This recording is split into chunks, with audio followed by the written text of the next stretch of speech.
Hello, hello. Welcome to At Home with the Intuitive Cook, the podcast giving a voice to everyday home cooks like you and me. Join me around the kitchen table as we chat about finding cooking ease and inspiration beyond rules and recipes and the noise of celebrity chef culture. It's not rocket science, it's just dinner. I'm Katerina Pavlakis, also known as the Intuitive Cook, and I'm very excited to be launching this podcast on September 1st. This is a trailer to give you a taste of what's coming up. Garlic and almond soup is to die for. So it's lots of garlic and milk and almonds and plenty of flavouring, plenty of salt and pepper, and it's just nice.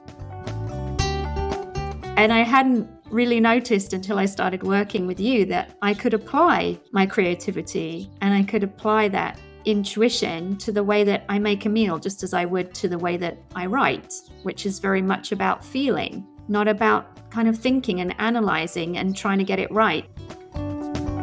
My mom would strike up conversations with people as she was developing this column for the newspaper. She would just hail people in the produce aisle and, hey, what do you think of this? Or do you have a recipe for that? Or have you ever tried baking that?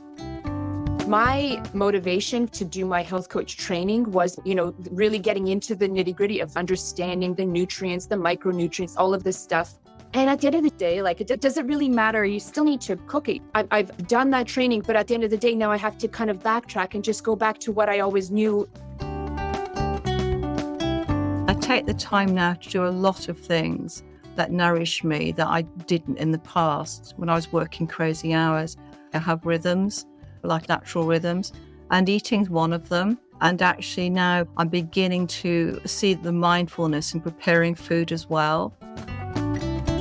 And actually, there's some things where I don't know how many herbs and spices I've put in, and you kind of think, this can't possibly work with all this, but somehow it does. Yes, somehow it does. Isn't that amazing? These were just some glimpses into the kitchen table conversations we have coming up in the next few weeks. And maybe you've guessed it. There is a cook in all of us, coming alive through sharing the food memories and kitchen stories we all have. New episodes are served every other Friday. Make sure you subscribe. Click that button right now so you don't miss any of the treats we're dishing up for you. And remember, it's not rocket science, it's just dinner.